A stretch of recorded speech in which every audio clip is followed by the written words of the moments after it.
All right, it is the official 49ers Bengals prediction show. Evening of the game, beautiful day in the city. I mean, so nice that we have to show off some new footage today. Spectacular San Francisco day ahead of 49ers Bengals tomorrow. I see that we have 49 viewers to begin things. That's a good sign for the 49ers. It's my buddy Alex right there on the paddleboard out there at the Dolphin Club. And there's a reason why I'm showing this footage.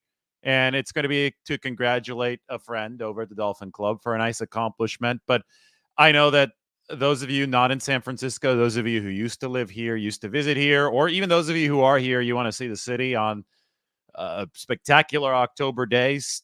October is summer in San Francisco, as we like to say. Well, here you go. This is the view from above the Dolphin Club. We'll put it that way. Alcatraz, there's the Maritime Park, there is the city, and there is Aquatic Park.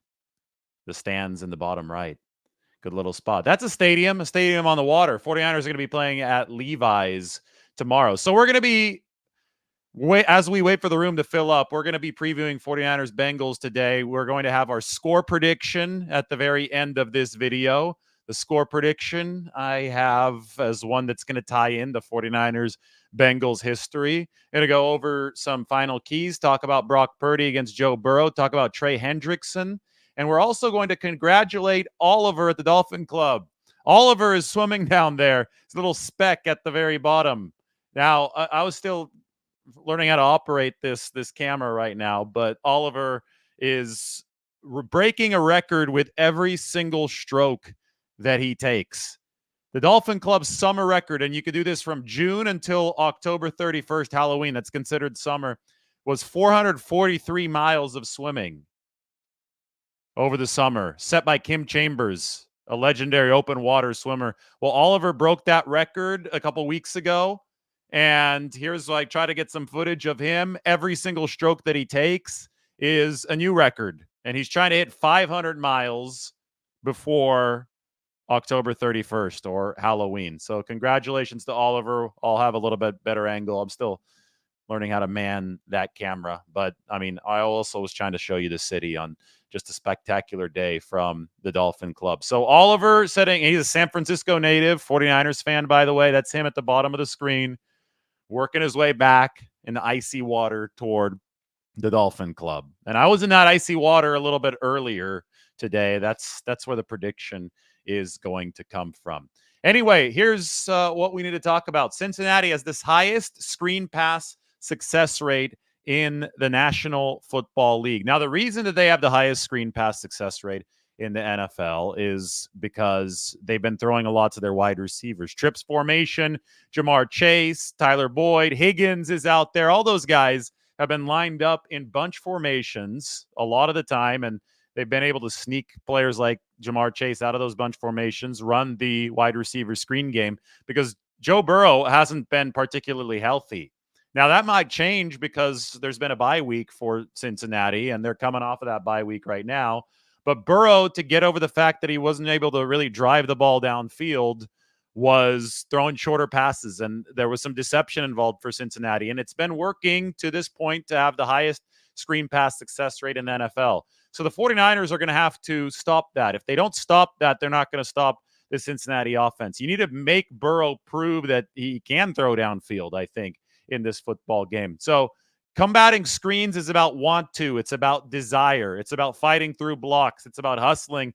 It's about being in the right spot. And I think it's about everything that the 49ers need to find improvement in right now. Over the past 2 weeks, the defense has not been playing with its hair on fire, winning on the edge, winning against screens the way that it needs to. And there's Oliver again. Now we got the closer shot. Congratulations to Oliver. This is at the end of a long swim. Oliver just started, by the way, swimming about a year and a half ago, 2 years ago. That's when he learned the freestyle. And now he's about to swim 500 miles over the course of a summer. Just really, really impressive stuff. He's coming in home at the Dolphin Club there. So good stuff from Oliver. Wanted to give him some recognition. He'll be watching the 49ers game tomorrow. There he is, giving us the thumbs up. And there you have a little look at the Dolphin Club. He got to get in the sauna after that because that water is really, really cold. Anyway, sort of like swimming 500 miles over the course of a summer in the icy waters of San Francisco Bay is about want to, desire. So is combating screens. The 49ers have to be on their A game tomorrow as far as hustling around that back end, being in position, disciplined, first of all, but also fighting through some blocks and being in position to take care of the Cincinnati screen game, because Minnesota ran the screen game well against the 49ers. We saw the Cleveland run the screen game well against the 49ers the week prior to that. By the way, take a look at this shot. This was San Francisco today. That's a look down Columbus, the diagonal street, all the way down to the Transamerica Pyramid. You can't beat this area at this time of the year. You really can't. And there were no whitecaps on the water either. It was a little windy, but it wasn't all too bad. It was nice. Had a good time out there. Burrow, though, 2-4-6, snap to release, and he's been working exclusively out of the shotgun. So what that means is that Joe Burrow has been getting rid of the ball very quickly. And in getting rid of the ball very quickly, Joe Burrow has generally avoided sack opportunities, but he's lost efficiency this way because teams generally, when they expect the quarterback to be getting rid of the ball quick, they can find a way to rally to the football because the throw's not going to go that far downfield. Obviously, Cincinnati would like to establish a little bit more of a downfield passing game. But that's going to require several things to work for them in this game. A, Burrow's going to have to be healthier than he's been in the past, which is entirely possible since Cincinnati has a long rest. They're coming off the bye week. But B, his offensive line is going to have to protect better than it has. And the way to get your offensive line to protect better is to set the opposing defense up with screens, put them on their heels with screen passes. It is to run the football well, right? Remember, stop the run, have some fun. But the defense doesn't have much fun if the offense is setting them up with that run game and with that screen game. We've seen the 49ers pass rush have the steam taken out of it here over the past couple of weeks. So Burrow, with that quick release, is going to be trying to work against the pass rush that has lost steam in the 49ers. The 49ers, meanwhile, are going to try to gain that steam back. And that's why I say they have to be ready. They have to put on their fighting helmets tomorrow to combat the highest screen pass success rate in the NFL. They've got to have that desire because that's what's going to get them into position to take advantage of a Cincinnati offensive line that has not been great. On the other side of the football, Trey Hendrickson, 7 sacks, but he's been overly aggressive against the run. I've talked about this a lot this week. Cincinnati, number 27, run defense DVOA. You can have them in that run game unless they start bringing crazy run blitzes and overcommitting. In that case, the 49ers need to attack downfield with Brock Purdy's arm. Balance on offense is a case-by-case goal. Right? A lot of people will just generally say, oh, they should run more. They should pass more. They should do this. No, that's not how football works. If the Bengals are aggressive, bringing an extra safety down into the box, yes, the 49ers should pass more. If they're not aggressive, if the safety is lurking back, yes, the 49ers should run more. But you can't put a blanket on any sort of strategy for the 49ers at this point without knowing what the Bengals are going to run on defense. So we do know that the Bengals, over the long run here this season, have the number 27 run defense DVOA. But perhaps against the 49ers, that causes them to crash the box. If that's the case, Brock Purdy's going to have to throw downfield. If the Bengals don't crash the box, which they haven't been doing that much of that this year, they're about halfway down in terms of blitz rate. Compared to the Vikings, that's very low. The Vikings were number 1. Well, anyway, if they don't crash the box, then that's when the 49ers can take advantage of this Bengals team that I think on the defensive line is thinking a little too much about getting to the quarterback. Trey Hendrickson especially lines up off of left tackle. He's going to be working against either Trent Williams or Jalen Moore. Williams is questionable. We'll see if he's ready to go for tomorrow. Even if he's not, Jalen Moore's job is to diffuse the ultra-aggressive Trey Hendrickson, and you can diffuse him if the offense is playing off of a nice platform, if there's good balance established. If he's caught really, really pinning his ears back, trying to get after Brock Purdy and the 49ers run in his direction, well, that will help explain why Cincinnati's given up over 5 yards per carry on runs to the left side. Anyway, good stuff here. Let's now move to our 49ers Bengals prediction because it is the 49ers Bengals prediction show. you saw the water over there in the San Francisco Bay at Aquatic Park. I decided to just film the prediction in the water. I might have repeated a couple of things that I just said right here, but let's go on to the score prediction for 49ers Bengals. 49ers prediction is going to happen from the Bay. I know that I did the video from the Canyon Inn in Redwood City yesterday. That's worth a watch. The most legendary 49ers sports bar in the world. But prediction time from the water today. See the red and white boat going right by Alcatraz. 49ers going to get this game 26-21. That is a iconic score in 49ers Bengals history. Is actually waffling between 20-16 and 26-21 because those are the two 49ers Bengals Super Bowl scores. But I think we're going to go a bit higher scoring, especially since Brock Purdy has been cleared to play. The keys are what we've been talking about all week. Stop the screen passes. Bengals have the most efficient screen game in the NFL behind Jamar Chase and Joe Burrow, who's probably going to be throwing further downfield if he can because he's had some rest now off the bye week. And on the offensive end, take advantage of that left side. Trey Hendrickson's a good pass rusher, but I think he could run against him. So balance is going to be key for Brock Purdy. 26-21 49ers, the prediction. And the prediction is obviously a famous score because the 49ers won their first Super Bowl by that score. Dan Bunn's the goal line stop in January 1982. The Pontiac Silverdome, it was actually a massive snowstorm, big frost in Detroit. You know, that time of the year in Detroit, never really pleasant. And I guess there were major delays for people getting into the Pontiac Silverdome, which is no longer there. RIP to that building. The 49ers found a way to win a gritty game against the Bengals. They found a way to win an even grittier game against the Bengals several seasons later. January 1989-1988 season of Steve Young's Vikings run. We talked about it last week. They beat Cincinnati with Jerry Rice. I mean, just completely...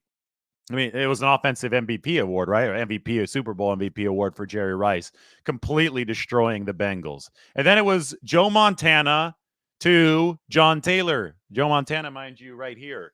We have an actual Joe Montana statue that is now part of this show. So maybe we can get this in focus so you can see it.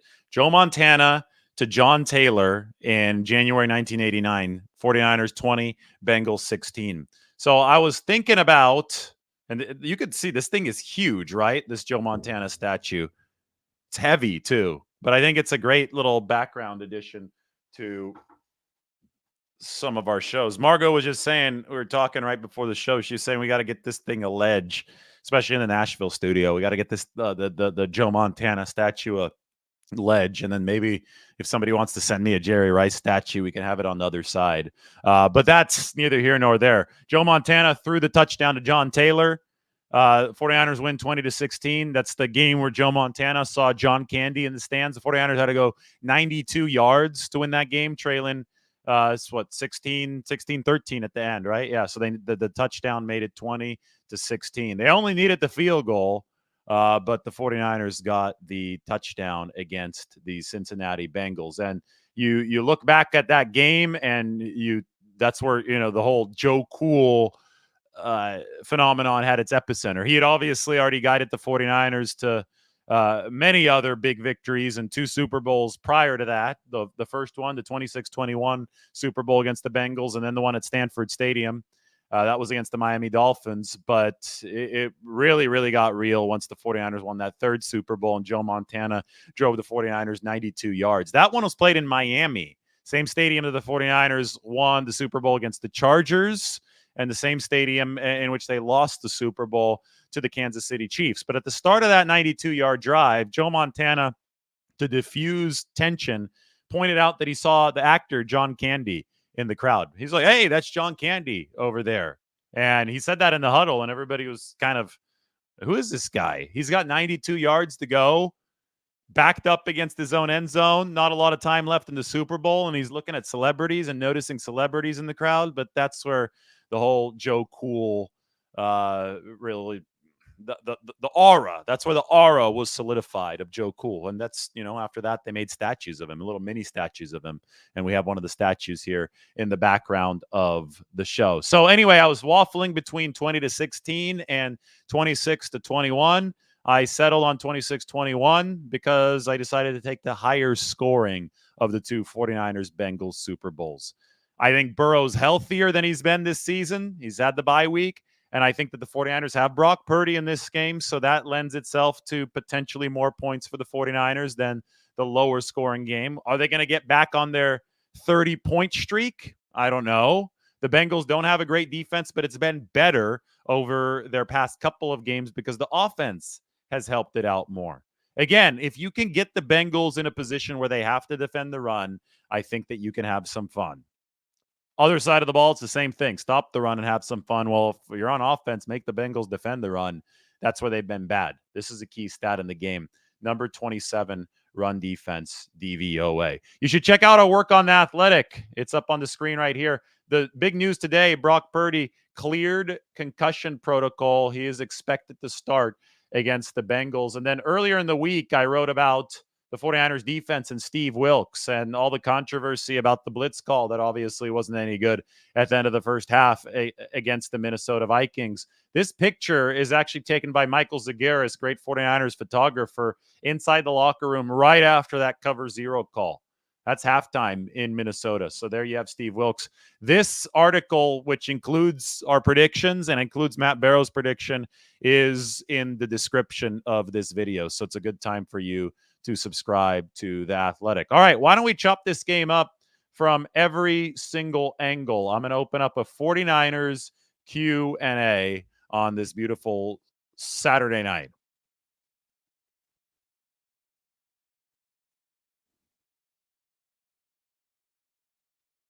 Andrew thinks the 49ers are going to struggle to move the ball and struggle to defend the quick passes. Well, they're going to struggle to win this game then if both of those things happen. Both of these things can happen, and the 49ers can also still win. I think that it's going to be a gritty effort that's going to be necessary for the 49ers to win this game because you look at the way things are trending. The 49ers dominated the first five. They've struggled over the past 2 weeks. They've got 60 minutes to go until they're in their bye and they could lick their wounds. They could circle the wagons. They can regroup. If they want to land one more punch before this round is up, well, it might not be easy to land that punch, right? They're not steamrolling forward right now. But if they can find a way to get this gritty win, which is what the NFL is all about. I mean, the 49ers were in NFL fantasy land, not only for the first 5 games of this season, but for the 12-game win streak last season. They won so many of those games, the vast majority of those 17 games that I just talked about, 12 plus 5, by multiple scores. That just rarely happens in the NFL, no matter how good you are. So a lot of things broke in the 49ers' favor to where I think a lot of people thought, oh boy, this team's going to overwhelm everybody on the way to the Super Bowl. The last 2 weeks have been more like what the NFL reality resembles. The NFL reality, win or loss. I know the 49ers have lost the past 2, but win or loss, the reality is one-score games. So the 49ers are probably going to see more of those moving forward. It'd be great if they blew everybody out for their perspective, right? Fans would love it. But it's just not likely on a week-to-week basis because you're playing the best players, the best schemes, the best coaches in the entire sport. And that means that you have to find a way to win the games where you do struggle to do some of the stuff that Andrew mentions at the bottom. Yes, the trade deadline is on Tuesday. I think that the 49ers would be sniffing around for a cornerback and for an edge rusher. That's what I'd be doing if I were the 49ers. So I think they are sniffing around for a cornerback and an edge rusher. Now, are they actively willing to sell the farm for either of those two guys? No, probably not really offering up to what somebody else would want at this point, but it's also Saturday and the deadline's Tuesday. The 49ers offers might increase. Something might happen between now and then. We'll keep our eyes peeled, or nothing will happen because nobody will be willing to meet the 49ers at their prescribed price. But this is a loaded roster that can get a little bit better at edge rusher, and we know it can get better in the secondary because anybody that you pick up in the secondary can allow Deommodore Lenoir to slide inside more often. And if you think Isaiah Oliver is a liability against those quicker receivers, Deommodore Lenoir, I think, would be better because he's a little bit shorter. He's got better COD, change of direction, and just in general, you can never have enough quality corners and enough quality defensive ends. They want to be better against the run on the edges. Well, then in that case, you'd want to get another defensive end. The problem is that it's not easy to get good players in this league. A lot of teams want good players. So that's why I'm just sitting back. I'm telling you the areas of need. I'm telling you the areas where it seems like the 49ers might be interested in sprucing up the rest of the roster. Will it happen? I don't know. We'll circle back on Tuesday. Now let's focus on the 49ers against the Bengals. We got people excited about Ronnie Bell. It's Bell time. We'll see if it's Bell time tomorrow. Definitely isn't Deebo Samuel time. He might be back after the bye week. Want to see more of San Francisco as I'm talking? Let's go for it. This is 49ers Q&A time, but this was fun. We could take a look at Alex. We could take a look at Oliver in Aquatic Park in San Francisco. A beautiful, beautiful Saturday in the city. I'm gonna have to go around to different spots and just kind of showcase, some of the scenery. I think I was talking to Joe, my good friend Joe, today. I swam with him. There probably isn't a more spectacular place in America for sure, but it's going to be hard to find something else in the world where you can get these kind of shots. So I think, the 49ers obviously are based in the Bay Area, and I think it's only right to showcase where they're based, because every time I get in this water and swim here and I see that skyline, it's like, wow, you got to be thankful for where you're at. Does my swimming allow me to eat what I want? Yeah, I do essentially eat what I want. Yes. When you get out of this water, especially as it starts to cool down at this part of the year, you feel it. You could inhale the entire restaurant and nothing will happen to you because your body just needs to replenish, right? By the way, there's Oliver down at the bottom. Congratulations to Oliver, who is working toward 500 swim miles this summer by Halloween. Every single stroke that he takes, you see him there at the bottom of the screen, is a new record for the Dolphin Club. He broke the record, 443 miles by Kim Chambers, and he's got a chance to fully set the bar at a nearly insurmountable height at 500 miles by Halloween. That's the last day of summer, technically, in San Francisco. And the water is cooling off, and he's doing all this without a wetsuit. Pretty badass stuff, if you ask me. All right. Oh, by the way, we're at 50K. Thank you, everybody. If you haven't been on this week, we reached 50,000 subscribers, so thank you. Hit that subscribe button. Trying to bring you this 49ers coverage, highlight the city, check out Kezar Stadium. We got to get to check out Kezar Stadium from a little higher up. That'd be fun, right? Do that. Check out the old Candlestick site. All of this is good potential material as we work through the rest of the season. Let's keep on going in the 49ers Q&A. 60K. Let's get to 60K as soon as possible. Dave says 49ers 24, Bengals 20.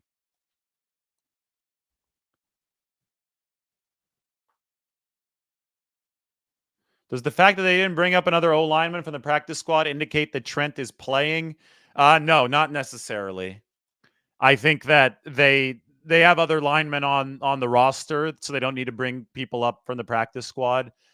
And they still have that depth. They carry two swing tackles, right? So one of those two swing tackles would play if Trent doesn't play. That's Jalen Moore. The other one is Matt Pryor, who could play over on the left side in an emergency. You also probably have some positional adaptability from other players, some guards that can go out to tackle if you really needed to in an emergency. And I don't know if you have that on the 49ers practice squad, somebody that would be able to perform better than what they already have on the roster. So we'll still wait for that Trent Williams news. The latest on Trent Williams is that he's questionable, and we'll probably find out tonight or tomorrow. Appreciate you, Steven. I'll try to give you as much Niners knowledge as possible. Look, we've got You got somebody predicting the Bengals to win, and I wouldn't be shocked if the Bengals won. They've won 3 out of 4. They're coming off the bye. This is going to be a dogfight for the 49ers. It really will be. It's not the end of the world if they lose, but they'd certainly like the win heading into the bye week. The defensive line is struggling with pressure due to a lot of issues this year. Quick release is one of them. If you look at the 49ers defensive line, well, we'll make that a little bit smaller until I get to the city shots here for San Francisco to remind people that I'm still here talking. But yes, you've got opponents releasing the ball quickly.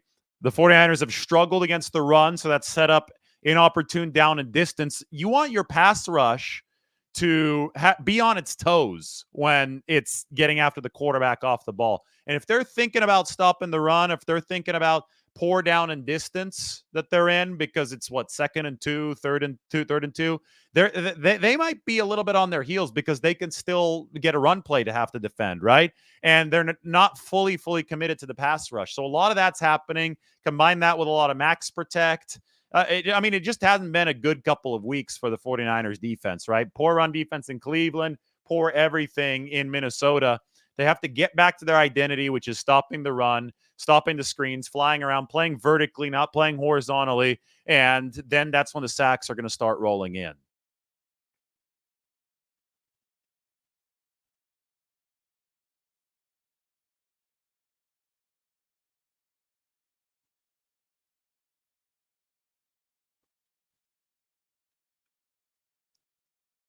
All right, let's get some more 49ers questions up here.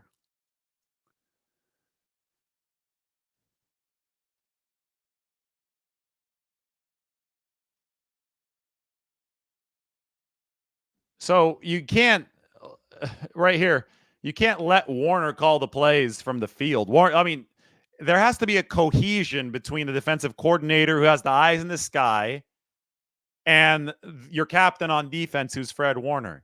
So they have to find Wilkes has to be better with when he's being aggressive, when he's being cautious. But you can't just say, leave Wilkes in the dust and let Warner call everything from the field.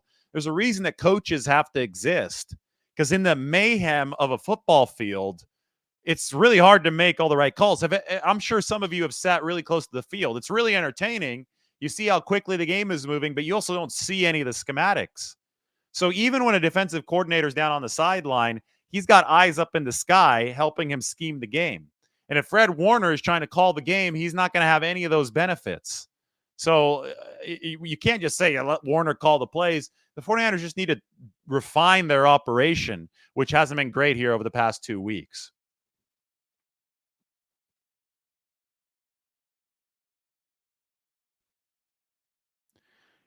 People also, everybody calling for Wilkes' head right now. It doesn't make any sense to me, because at this time last season, DeMeco Ryans and his defense was coming off an even worse performance than the 49ers in Minnesota. These seasons are long. I said it in Minneapolis. Every game, every week is a chapter, but the whole novel has yet to be written. And when the 49ers gave up 44 to the Chiefs last year at 10.1 yards per play, I said, hey, let's wait and see if this team can course correct. They're 3-4 at that time.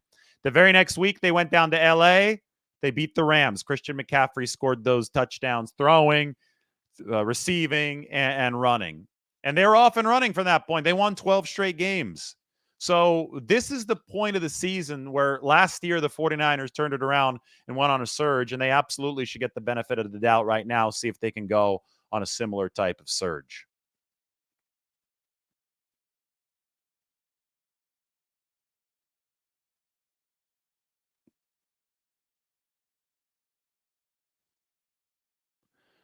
Here's a good question. Have the 49ers safeties been playing out of position lately? Hufanga just seems a little late to cover up top. Yes, a lot of 49ers players in the back end were out of position the last game. Steve Wilkes has been really, really open about this. Fred Warner has been really open about this. They got outfoxed by the Vikings. You have to also give credit to the opposing team for finding the holes in the 49ers defense and exploiting them to make sure that the 49ers are out of position. They ran their route combinations. Kirk Cousins ran through his progression schematically. Kevin O'Connell set things up so the 49ers would be out of position. I mean, it's a two-way street here, right? The defense has to be out of position, but the offense has to capitalize on it. And the 49ers need to make a counter adjustment because what the Vikings did, it's not going to be easily replicated by just anybody because Kirk Cousins played a really damn good game and he's a good quarterback. But what they did can be a blueprint against the 49ers. But this is a chess match, and it always is. It doesn't change. Every single year, it's a chess match. You make a move, the opposition makes a move. The opposition makes a good move, well, you better think about how you're going to make a good move, how you're going to adjust to beat them in this game of chess. Again, chapters of a novel. The 49ers lost the last two chapters. The defense definitely lost the chapter against Minnesota. Doesn't mean it has to lose the whole book, right? And they have to make those adjustments on the back end. When somebody asked about the pass rush a little bit earlier, I talked about multiple reasons. This is the one that I should probably hammer home the most. If you fix the coverage combinations and you make sure that guys like Hufanga are in the right position, guys like Warner are in the right position on that 3rd and 12, the Hawkinson that Minnesota picked up way too easily, you fix those alignments, the quarterback can't throw the ball as quickly. If the quarterback can't throw the ball as quickly, the sacks will start coming. That's how the coverage fuels the rush.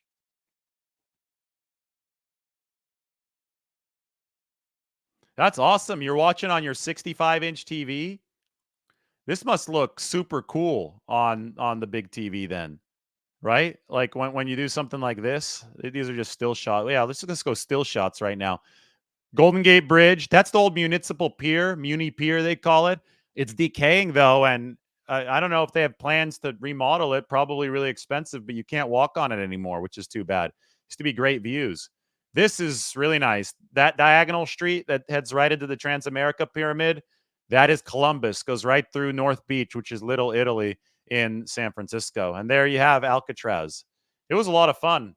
Pointing the camera down toward the pier was really cool as well, because you get the perspective, right? You get the perspective of everything. Oh, straight down, there's the pier. One is the South End's pier, the other one is the Dolphin Club's pier. South End Rowing Club on the left, Dolphin Club on the right. I'm not going to talk about trade rumors per se, but I'll tell you two positions that the 49ers are interested in. It's cornerback and it's edge rusher. Those two positions. Now, let's just see what the prices end up being and see if action ends up happening. Every single season, except for 2018 of the Lynch Shanahan era, the 49ers have made a trade. This season included. They've traded for Randy Gregory. That was a very significant trade. He's been good for them over the past 2 weeks. We'll see if they have any more tricks up their sleeve here moving forward. A lot of it, though, just depends on which opportunities ultimately materialize, because it takes two to tango in the trade market.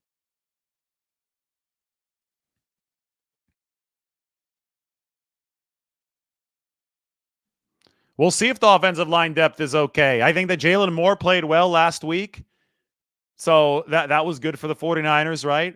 Now, we'll see if he plays well this week, if he needs to fill in for Trent Williams, because, again, Trey Hendrickson, the top edge rusher for the Bengals, one of the feistiest edge rushers in the league, he works 100% of the time against left tackle. Last week, Jalen Moore wasn't nearly as tested because Daniil Hunter lines up most of the time against right tackle. So Colton McKivitz had a bad game. Moore had a good one. But we have to still sit back and see how Moore would do against better competition. We're also still waiting to see if Trent Williams is going to be able to play tomorrow.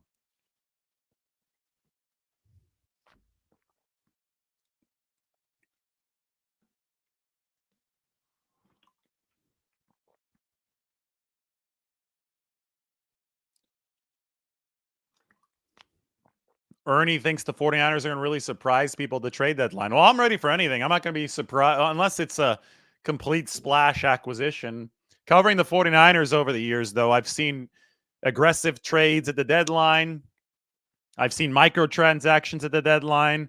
I'm truly ready for them to do anything. I'll be sitting here ready to cover it. In fact, I'm flying out to Nashville after this game for the bye week. And I said, I'm taking a red eye for you guys.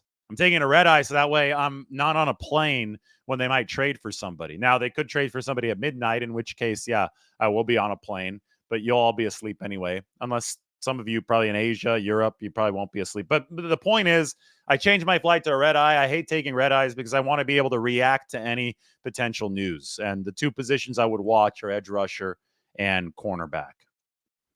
It's The Montana figurine behind me, it's a straight up statue. I mean, this thing is big. Just to like, give you an idea, it's hard to tell. I know dimensions are kind of skewed. It's behind me, but I'm reaching toward it. You know, it's it's taller than the distance between my fingertip and my elbow. Let's put it that way. It's a tall Joe Montana little mini statue. Yeah, hit that like. I'm taking the trade deadline red eye. Not going to miss the deadline. I'll be ready to go. Be posted up in the studio.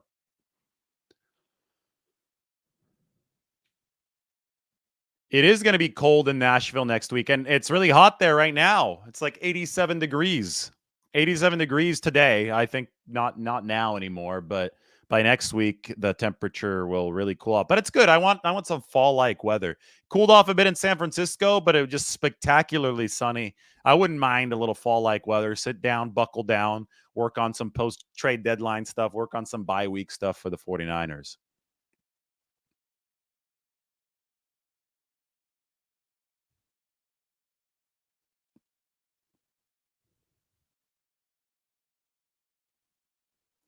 All right, I'm still waiting for some more questions. Be sure to check out the articles, this one, which are in the description. It'd be nice of you to subscribe to The Athletic. I film, I have a studio in San Francisco and I have a studio in Nashville. So it's different rooms. One has the 17 jersey. I have the Luck jersey and the 17 are in San Francisco. We have the Frank Gore jersey and the Shane Leckler jersey in Nashville, and we can alternate Leckler with Rudy Rudiger, like Rudy from Notre Dame in Nashville as well. This guy right here, his name is Joe Montana. He's going to make the trip to Nashville in the off season. I thought US Bank Stadium was awesome. That was the coolest part of that city. I wasn't impressed by Minneapolis. I didn't like the downtown for sure. Landing in Minneapolis was really nice. I thought, whoa, I mean, it was sunny. This was on Monday afternoon. I saw a bunch of lakes. I saw the fall colors. That was great. But then when I actually had a chance to go around and see more of the city on Tuesday, it was raining. So I didn't get to see anything. I went and got the Juicy Lucy, the burger. That was great. But then, like, it was really pouring rain at that point. So I just went to the Mall of America. Not impressed at all. Yes, there's a roller coaster in the mall. Who cares? Overrated, overhyped, whatever you want to call it. But then I just went to the airport. They had a nice PGA Tour lounge in the airport. I was all about that in Minneapolis. But anyway, the stadium was awesome. I don't like the fact that they have poor turf in that stadium. They need to figure that out. They need to get some natural grass in there. Probably tough inside. They don't have the ability to track it in and out like they do in some of those domes. But that apparently they have the worst kind of turf on Minnesota's field. The kind that's really bouncy, that can really strain those ligaments and those tendons. So I did like the stadium. The players did not like the turf. I think that we see Juszczyk every week. You're probably asking me if we're going to see more of him, like getting touches. Maybe it just depends. I mean, he's not going to be the first read on these plays unless they run something a little extraordinary. But I mean, we see him every week. He's a big time blocker. Don't discount that.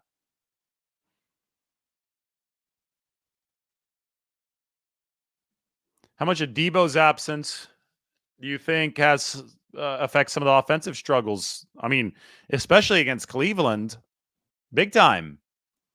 I think the offense played well, and Brock Purdy played well against Minnesota, especially before the concussion happened. It was the defense that failed the 49ers. But in Cleveland, it was very clear that Debo Samuel was a huge part of the game plan. I mean, he even took the very first handoff on the end around.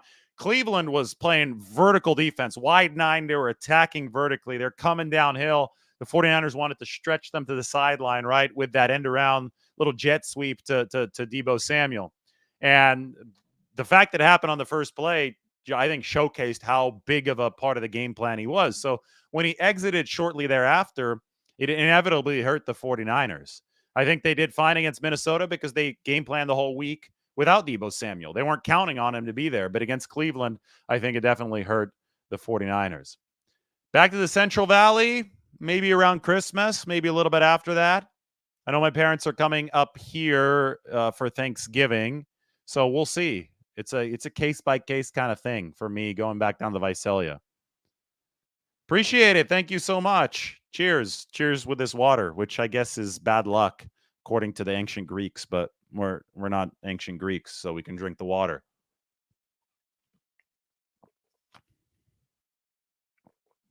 I don't think Isaiah Oliver's a liability. I don't think he's a great cover man, but I think that he does a lot of physical stuff. I mean, doing a lot better than before. I think he's gotten used to the 49ers style of play in that regard. We have seen some good coverage plays from him this year. We've seen a couple tough coverage plays from him this year. We've seen a couple penalties, but as far as liability goes, no. I think they could always get better in the defensive backfield. But I don't see him as a liability back there. I think that this defense doesn't really have a liability. This defense has a couple spots that are softer than others. But as far as a big, sore, glaring weakness, I don't see that in the 49ers defense.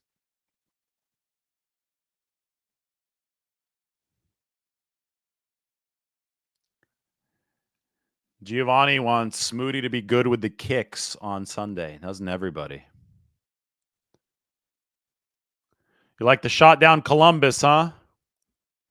I liked it too. I was like, whoa, this is cool. Just trying to showcase San Francisco. There it is. That's the shot down Columbus, the diagonal street.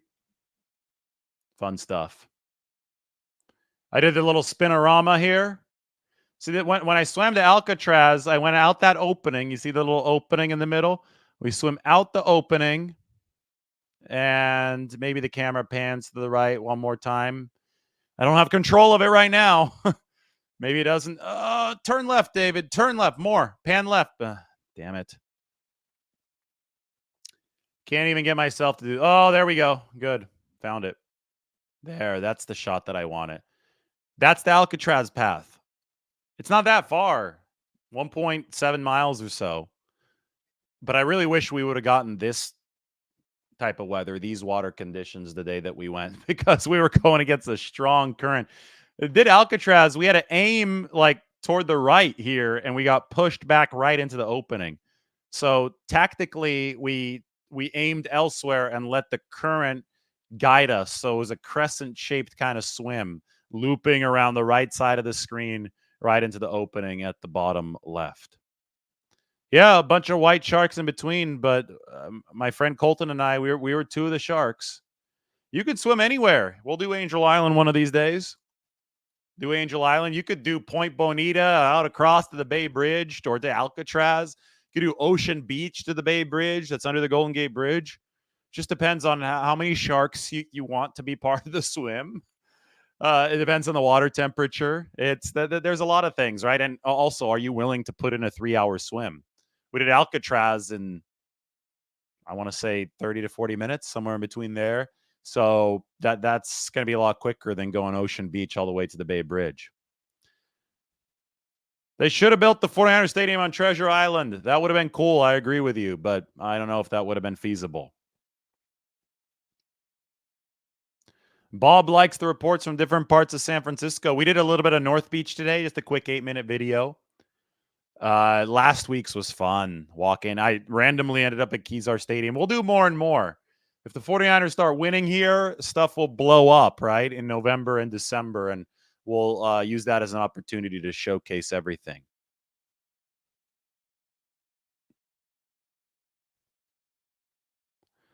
I think a lot of people are saying the 49ers don't deserve any views this week. I've noticed that. You see the numbers. You notice that. I think the safeties haven't been in great position this year for the 49ers. And it's not just it's not this year. I think it's these two games, especially against the Vikings. Give Kirk Cousins, give the Vikings credit. The 49ers weren't good in that game either. Two things can be true at once. Let's see how the 49ers bounce back defensively tomorrow against the Bengals. A lot of pressure on the 49ers to do well tomorrow. We'll put it that way. I think Ocean Beach is a great idea. We can head out that way tomorrow. All right, 45-minute show. I think that's about fair, right? That's good. Our 49ers Bengals prediction show. 26-21. 49ers are going to beat Cincinnati. That is my prediction. You're going to have over 100 alumni from the 81 and 88 teams. That 81 team beat Cincinnati 26-21 in the Super Bowl. Eddie DeBartolo Jr. will be around too. Go ahead, make sure you check out the video from that I did from the Canyon Inn, because all those guys I think were there, not all of them, but a lot of them were there today checking out the 49ers and their old stomping grounds, right? And I had so much fun. Well, the burger was really good there, but just seeing a lot of the memorabilia was really cool. And I'm going to play it for you on the screen really briefly here, because I think this is absolutely a video that you will enjoy. Will the 49ers beat the Bengals? Answered from the most legendary 49ers bar in the world, the Canyon Inn, Redwood City, Emerald Hills. Check it out. That is the letter that they wrote Tim Harrison back in 1981. He said he would give the 49ers, everybody in their organization, free food for an entire week after wins. And they ended up winning 16 games that year, 16-3, including the playoffs on the way to the Super Bowl. But some of the memorabilia, the Bill Walsh stuff, the Joe Montana stuff, Ronnie Lott, all over the walls. It is really cool. Canyon Inn, Redwood City, ties in the 49ers Bengals history in a big way. All right, 26-21. That's the score prediction. We'll see you all out at Levi's Stadium tomorrow. Make sure you hit the subscribe button. Get ready. It's going to be fun. And then we got a little bit of a break over the bye week, but maybe the trade deadline will keep us busy. Bye.